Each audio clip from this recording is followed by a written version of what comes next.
Hello, रूपा जगताप रेसिपीमध्ये आपणा सर्वांचं खूप खूप स्वागत. नवरात्री चालू झालेले आहेत.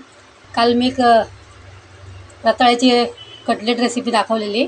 आज मी तुम्हाला बटाट्याचा खमंग चिवडा दाखवते. उपवासाची रेसिपी आहे ही. हे आपण 4 बटाटे सालं काढून घेतलेले आहेत आणि बटाट्याचा किस काळा पडेल म्हणून आपण तो डायरेक्ट पाण्यातच किसून घ्यायचं आहे आणि आपण बटाटे किसून घ्यायचे आहेत.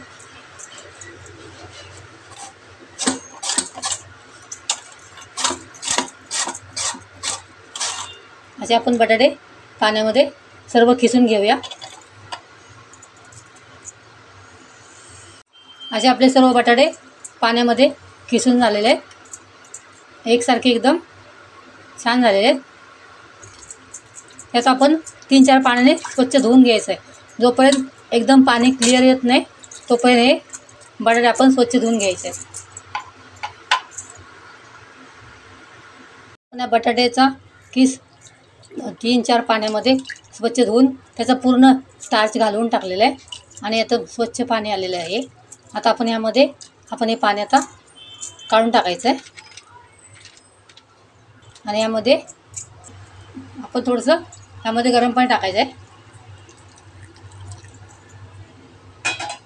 खूप उकळलेलं पाणी नाही आहे, नॉर्मल गरम पाणी केलेलं आहे आणि यामध्ये अर्ध्या लिंबाचा रस टाकायचा आहे. त्यामुळे काय होईल, आपले चिवडा एकदम कुरकुरीत होईल. ह्याच्यात 2 मिनटं ठेवायचं त्यामध्ये आणि आपण सर्व पाणी त्यातून काढणार आहोत. असे आपण हे गरम पाणी 2-3 मिनटं ठेवून त्यातलं तर पाणी काढून ठेवलेलं आहे, काढून टाकलेलं आहे. आणि आता हा किस आपण एका कपड्यावरती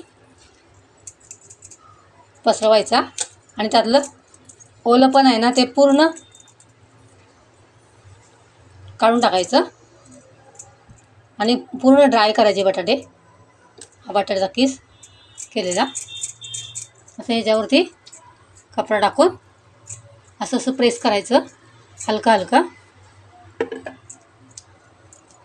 आणि जास्तीत जास्त सुकं करून घ्यायचं.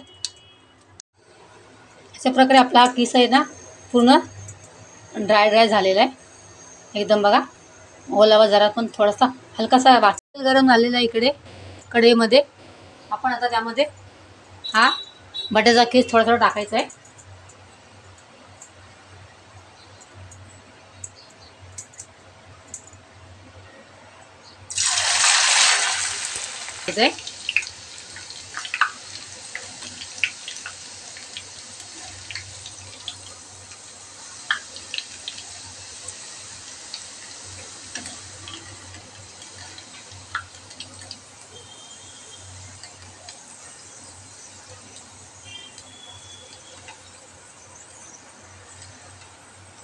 सर्व कढईमधून व्यवस्थित काढून घ्यायचं आहे.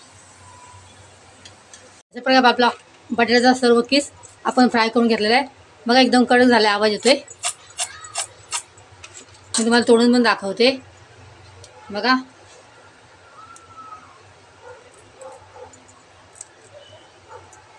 आता आपण यामध्ये हे शेंगदाणे आपण फ्राय करून टाकणार आहोत. आपण हे शेंगदाणे फ्राय करून घ्यायचे. असे आपले शेंगदाणे छान फ्राय करून झाले ते पण त्यामध्ये टाकायचे. ह्या मिरच्या पण आपण थोड्याशा फ्राय करून घेणार आहोत.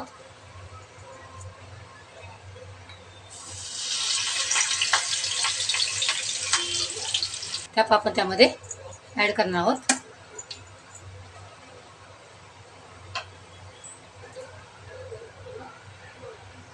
आता यामध्ये आपण मीठ टाकणार आहोत.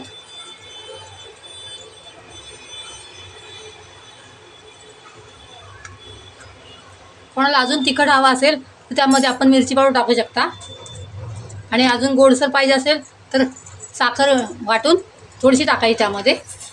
असा आपला बटाटा खमंग चिवडा तयार झालेला आहे.